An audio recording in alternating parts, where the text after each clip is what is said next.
کوئٹہ میں نون لیگ کے رہنماؤں کی پریس کانفرنس جاری ہے۔ ہماری خود بھی تربیت ہوئی کہ بلوچستان کے معاملات ہیں کیا، اور اس کے علاوہ جو اس سیمینار کی جو تھیم تھی کہ ری امیجننگ پاکستان، یعنی پاکستان کا تصور نو، تو آج کے جو حالات ہیں پاکستان کے، جو معاشی حالات ہیں، جو سیاسی حالات ہیں، ان کے بارے میں بھی گفتگو ہوئی، ان کا حل تلاش کرنے کی بات کی گئی۔ ہم نے وہاں پر یہی بات کی کہ آج جو سیاسی نظام ہے اس کے اندر یہ کیپیسٹی نہیں ہے بدقسمتی سے کہ وہ ان معاملات کو حل کر سکے۔ آج کی سیاست انتقام اور دشمنی کی سیاست بن گئی ہے۔ عوام کے مسائل ایک طرف رہ گئے ہیں، پاکستان کی مشکلات ایک طرف رہ گئی ہیں۔ آج سیاست ایک دوسرے کو گالی دینے کا نام ہے، الزامات لگانے کا نام ہے، ایک دوسرے کی بےزتی کرنے کی کوشش کرنے کا نام ہے۔ یہ سیاست پاکستان کے مسائل حل نہیں کر سکتی۔ تو آج ضرورت یہ ہے کہ کوئی ایسا غیر جماعتی نان پارٹیزن فورم ہو جہاں پر پاکستان کے مسائل اور ان کے حل کی بات کی جا سکے۔ تو یہی ہم سب دوستوں کی کوشش ہے کہ ابتدا لشکری لسانی صاحب کی دعوت پر کوئٹہ سے ہوئی، بلوچستان سے ہوئی، اس کے بعد تمام دوسرے صوبوں میں اور دیگر جو فورمز ہیں ان پر ہماری کوشش ہے کہ جا کر اور کم از کم پاکستان کے مسائل، ان کا حل جو ہے وہ عوام کے سامنے رکھا جائے، کیونکہ جس انتہا پر آج ہماری معیشت کی بدحالی ہے اور جس انتہا پر آج سیاسی کشمکش ہے، یہ پاکستان کو اس کے مسائل کا حل نہیں دے سکتی۔ یہی مقصد تھا، اسی کے لیے آپ کے پاس حاضر ہوئے تھے۔ آپ کچھ مزید بات کریں؟ بسم اللہ الرحمن الرحیم۔ میں آپ سب کا مشکور ہوں، کل بھی آپ نے سب نے تکلیف کی اور بھرپور ہمارا ساتھ دیا۔ آج ہم میڈیا کو دیکھ رہے ہیں، ہر جگہ پہ یہ خبریں چل رہی ہیں۔ ہم نے کوشش یہ کی کہ اپنے اس قومی اکائی کے مسائل، پاکستان کی لیڈرشپ جو ان تمام مسائل کو سنجیدگی سے دیکھتے ہیں، ان کے سامنے اجاگر کریں، اور کوشش کی کہ بلوچستان کے طول و عرض سے ہم ان آوازوں کو بلائیں جو کہیں نہ کہیں بلوچستان کے تمام ایشوز پہ ان کا کوئی حیثیت ہے۔ تمام پولیٹیکل پارٹیز کو بھی ہم نے دعوت نامے دیے، کچھ آئے کچھ نہیں آ سکے۔ بہرحال ہمارا یہ کوشش تھا کہ اس آواز کو ہم بلند کریں، اور جس طریقے سے جس بحران سے ہمارا سماج گزر رہا ہے اس میں ایک ڈائلاگ کا ضرورت ہے۔ ڈائلاگ کے ذریعے معاملات کو حل کرنے چاہیے۔ اس کا ایک مثال میں آپ کو دوں کہ آج گوادر کے جو لوگ ہیں وہاں عام لوگ اس بات پہ احتجاج کر رہے ہیں کہ ان کو بنیادی جو ان کے ضروریات ہیں، ان کے جو بنیادی حقوق ہیں ان کو دیے جائیں، مگر ساتھ ساتھ یہ ہوا کہ ریاست نے بنیادی حقوق ان کو مہیا کرنے کے بجائے ان کو جیلوں میں ڈالا۔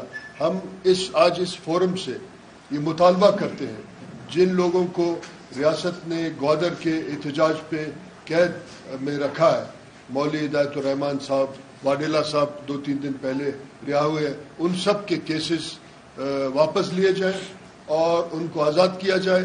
ان کے جتنے بھی مطالبات ہیں ان کو فوراً ریاست پورا کرے، اور گوادر کے لوگ جن کو بار بار یہ بتایا جاتا ہے کہ سی پیک کا سر چشمہ ہے، ان کے حقوق دیے جائے اور وہاں امن کا فضا قائم کیا جائے۔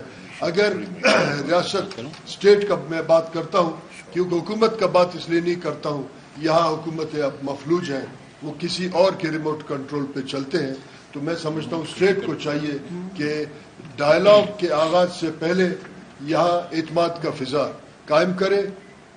بلوچستان کے مسائل کا حل ایک سوشیو اکنامک کانسٹیٹیوشنل تھیراپی میں ہے، یہ تھیراپی بلوچستان کے لوگوں کو دیا جائے تاکہ ہم اس تمام بحرانوں سے نکل سکیں، اپنے آئندہ نسلوں کو ایک خوشحال، ایک باوقار، ایک پرعظمت جو ہے مستقبل دے سکیں، تاکہ ہم باقی قوموں کے برابر اپنا زندگی گزاریں۔ ہمارے جتنے مہربان ساتھی آئے میں آپ کے توسل سے ان کا بھی شکریہ ادا کرتا ہوں کہ انہوں نے ہمارا آواز سنا، تلخ حقائق سنے، یقیناً تلخ باتیں بھی سنی ہوں گی، مگر انہوں نے بڑا تحمل سے 9 گھنٹے سنا۔ اس کا مطلب یہ ہے کہ سنجیدگی سے ڈائلاگ کا آغاز ہو چکا ہے۔ بسم اللہ الرحمن الرحیم۔ بہت شکریہ حضرات آپ کا تشریف لانے کا اور ہمیں موقع دینے کا، بات کرنے کا۔ میں لشکری رئیس ثانی صاحب کی بھی کا مشکور ہوں کہ انہوں نے اتنا اچھی میزبانی کی ہے۔ یہ ہماری پہلے سیمینار کی ری امیجننگ پاکستان کا تصور نو، جس کی انشاءاللہ تعالیٰ اگلی قسط جو ہے وہ پشاور میں ہوگی، جہاں پہ خواجہ محمد ہوتی صاحب ہماری میزبانی کے فرائض انجام دیں گے۔ میں بات کرنا چاہتا ہوں تھوڑی سی معیشت کے بارے میں۔ آپ جانتے ہیں کہ اب معیشت کے حالات جو ہیں وہ تھوڑے سے مشکل ہیں، عوام اس وقت مشکل کا سامنا ہے، اور اس کی ایک بڑی وجہ یہ ہے کہ پاکستان کو اس سال کے 21 ارب ڈالر واپس کرنے ہیں بیرون ملک کے اداروں کے اور بیرون ممالک کے قرضہ جات کے۔ اور کیونکہ پاکستان میں کبھی بھی ہم پیسے نہیں کما سکتے باہر کی ایکسچینج کرنسی کے، تو ہم کو کسی ایک ملک سے قرض لے کر کسی ایک اور ملک کو واپس کرنا ہوتا ہے، یا ایک ادارے سے قرض لے کر کسی اور ادارے کو واپس کرنا ہوتا ہے۔ اور پچھلے 20 سالوں میں ہم نے یہ دیکھا ہے کہ پاکستان میں قرض جو ہے وہ بڑھتا جا رہا ہے، یہاں تک کہ اب 51,000 ارب روپیہ قرض ہو چکا ہے پاکستانیوں کے اوپر۔ اور ہم نے یہ بھی دیکھا کہ پاکستان کے اوپر بیرونی ملک کا جو قرضہ ہے وہ بھی 25,000 ارب روپیہ چڑھ گیا ہے۔ اس کے اب جو مسائل ہیں وہ یہ ہے کہ اس کی وجہ سے مہنگائی در بڑھ رہی ہے، اور اس کی وجہ سے بے روزگاری بڑھ رہی ہے۔ اور جب مہنگائی اور بے روزگاری بڑھے گی اور ساتھ ساتھ حکومت کے وسائل کم ہوں گے، تو جو حکومتیں تعلیم پہ خرچ کر سکتی تھیں یا کرنا چاہیے، یا جو حکومت کو صحت پہ خرچ کرنا چاہیے، وہ حکومت جو ہے وہ کس بھرے گی، باہر پیسوں دے گی، اور وہ تعلیم پہ خرچ نہیں کر سکے گی اور صحت پہ خرچ نہیں کر سکے گی۔ آلریڈی پاکستان میں آدھے بچے جو اسکول جا سکتے ہیں، جن کی اسکول جانے کی عمر ہے 16 سال کی یا اس سے کم، وہ اسکول میں نہیں ہیں، اور جو بچے اسکول میں ہیں وہ بھی فیل ہو رہے ہیں۔ اور پاکستان کے اندر اس وقت 80% بچے جو ہیں وہ میل نورشڈ ہیں۔ تو یہاں پر اب گنجائش نہیں ہے کہ ہم یہاں پر اور ہمارے لوگوں کے پیٹ کاٹیں اور باہر قسطیں بھریں، تو ہم کو کوئی نہ کوئی نیا طریقہ نکالنا پڑے گا۔ اور طریقہ ایک ہی ہے کہ ہم کو زیادہ سے زیادہ پاکستان کے باہر اپنی مصنوعات بیچنی پڑیں گی، جس سے یہاں پہ نوکریاں بھی کریٹ ہوں گی، اور ساتھ ساتھ ہم کو زراعت کو آگے لے کر آنا ہوگا۔ تو ہم یہ سمجھتے ہیں کہ جو پاکستان وہی مضبوط ہوگا جس میں پاکستانی مضبوط ہوں گے۔ اگر ہم پاکستانی لوگوں کو مضبوط کر دیں گے، اپنے لوگوں کو روزگار پرووائڈ کر دیں گے، اپنے لوگوں کو مضبوط کر دیں گے، تو خود بخود انشاءاللہ تعالی لوگ اپنے بچوں کو بھی پڑھا لیں گے، لوگ اپنی بیماری کا بھی حل نکال لیں گے، اور اس کے ساتھ ساتھ ملک بھی آگے ترقی کرے گا۔ تو اب وقت آ گیا ہے کہ پاکستان کے اندر لوگوں کو حقوق دیے جائیں، اور جو 18ویں ترمیم نے، آپ یہ سمجھ لیجئے کہ وفاق سے لے کر صوبوں کو حقوق دیے تھے، اور اب لوگ بات کر رہے ہیں اور صحیح بات کر رہے ہیں کہ صوبوں سے لے کر ضلعوں کو حقوق دیے جائیں، تو ہم یہ سمجھتے ہیں کہ ایکچولی حقوق جو ہے وہ لوگوں کو دینے چاہیے، لوگوں کو روزگار دیں، لوگوں کے لیے مشکلیں آسان کریں۔ مہنگائی جو ہے اس وقت آپ پتہ ہے کہ عروج پہ ہے، اور حکومت جو اپنے مسائل سالو نہیں کر سکتی ہے، ایک نجکاری کا مسئلہ ہے پاکستان میں، 20 سال سے ہم کوئی نجکاری بھی نہیں کر سکیں، اور دوسری طرف حکومتی ادارے جو ہے وہ اربوں کا نقصان کر رہے ہیں، تو اس کا کوئی نہ کوئی حل نکالنا پڑے گا۔ ایک سرکولر ڈیٹ کا مسئلہ ہے جو 2800 ارب روپے سے اب تجاوز کر گئی ہے اور تیزی سے بڑھ رہی ہے۔ مشرف صاحب کے زمانے سے یہ چل رہا ہے، کسی حکومت نے اس کا حل نہیں نکالا، تو کیا اب یہ ضروری نہیں ہے کہ اس کا حل نکالیں، یا کہ روز کے روز بجلی مہنگی کرتے رہیں؟ تو اب وقت آ گیا ہے کہ حکومت جو ہے وہ کچھ فیصلے کرے، ہم منحاص القوم فیصلے کریں کہ ہماری کیا معیشت کی سمت ہونی چاہیے، اور اس پہ کام کریں، کیونکہ بہت بے روزگاری بڑھ چکی ہے، بہت مہنگائی بڑھ چکی ہے۔ 8 کروڑ پاکستانی مفلسی میں رہتے ہیں، اس لیے پاکستان ہم نے نہیں بنایا تھا کہ سارے لوگ جو ہیں وہ مفلسی میں رہ رہے ہوں، غربت میں رہ رہے ہوں اور جہالت میں رہ رہے ہوں۔ اس سے آزادی دلانا ہمارا ایک نصب العین ہونا چاہیے۔ شکریہ۔ سوالات لے لیں جی، کوئی سوال آپ کے؟ معیشت کی بات کی، یہ ایک تسلسل ہے، آپ جناب میری باتیں ہوئی، آج بھی جو آپ بتا رہے ہیں کہ سیاسی جو ہمارا ماحول ہے، جو کلچر ہے، اس میں کیپیسٹی نہیں ہے، تو وہ کون سے فلاز ہیں جہاں پر ہم اپنے خزانے کے معاملات کو یا معیشت کے معاملات کو ٹھیک نہیں کر سکتے؟ کیا کوئی بہتر سیٹ اپ، کیا ٹیمیں نہیں ہے پولیٹیکل پارٹیز کے ساتھ، یا ہم دیکھتے ہیں کہ 6 ماہ بعد 8 ماہ بعد وزیر خزانہ تبدیل ہوتے ہیں؟ کیا وجہ آپ سمجھتے ہیں کہ معیشت کس جگہ پر پہنچ گئی؟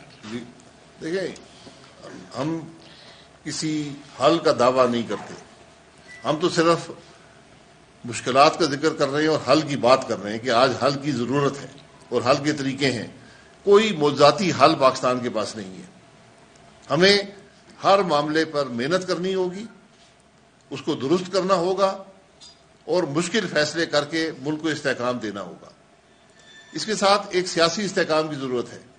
میں نے کل بھی کہا کہ اگر بلوچستان کے آج مسائل ہیں تو اس کی بنیادی وجہ بلوچستان کی غیر نمائندہ لوگ ہیں جو اسمبلی میں بھیجے جاتے ہیں.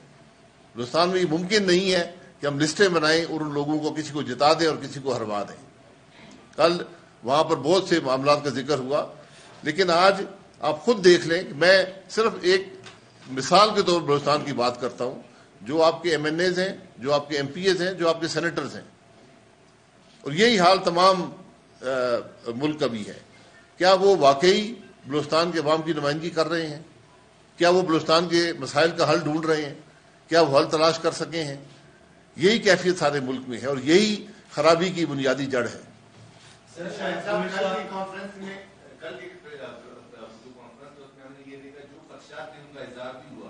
سب کچھ آپ لوگوں نے بتا دیا اور ال کی طرف بھی آپ لوگوں نے ایک بس یعنی اسٹیپ آپ لوگوں نے اٹھا لیا، لیکن پھر بھی بینگ اے سینئر پولیٹیشین آپ لوگ کیا سمجھتے ہیں؟ کیونکہ نئے الیکشن کے حوالے سے آپ لوگوں نے بھی جو خدشات کے اظہار کیے دوبارہ فلیٹ ہونے وغیرہ، لیکن اگر ٹیکنوکریٹ گورنمنٹ کی طرف آپ لوگ جائیں گے کس طرف آپ لوگ اشارہ کی طرف دیں گے؟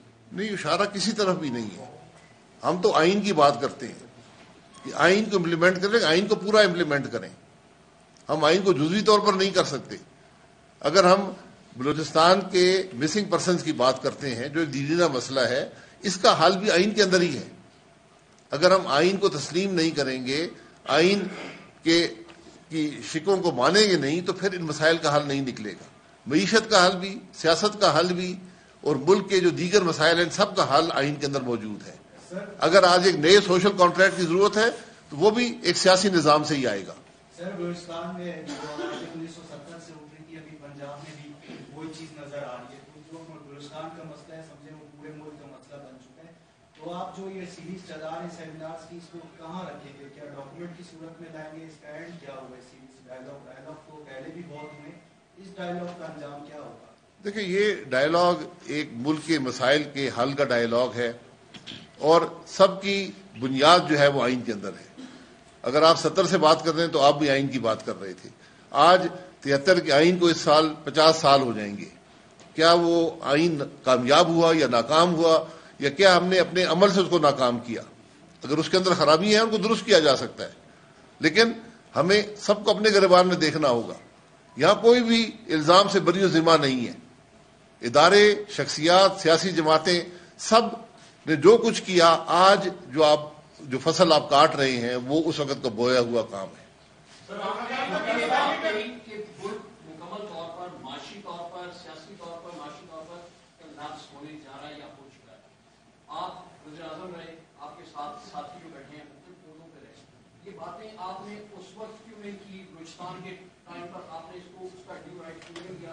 ایک سیکنڈ، آپ کا یہ جو فورم ہے یہاں سے آپ انتخابی اتحاد کی شکل میں جائیں گے یا اپنی جماعتوں کے ٹکٹس پر الیکشن لڑیں گے؟ دیکھیں، یہاں کسی کو ڈیفینڈ کرنے یا کسی پر الزام لگانے کی بات نہیں ہے. میں تو سب کہہ رہا ہوں، ہم سب اس کے ذمہ دار ہیں.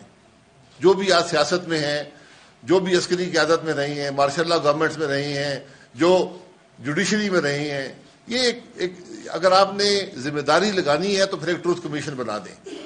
اس ملک کے حقائق بڑے ہی تلخ ہیں اور حقائق وہ نہیں ہیں جو اخباروں میں چھپتے ہیں یا ٹی وی پر آتے ہیں. یہ بھی میں آپ کو بتا دوں. تو ہمارا مقصد، پاکستان 2 چیزوں میں خود کفیل ہے، ایک سیاسی جماعتوں میں اور ایک میڈیا چینلز میں. اس لیے نہ کسی سیاسی جماعت کی ضرورت ہے. ہمارا تو کام ہے کہ جو سیاسی سیٹ اپ ملک میں ہے کم از کم اس کا رخ تبدیل کریں کہ اس کو پاکستان کے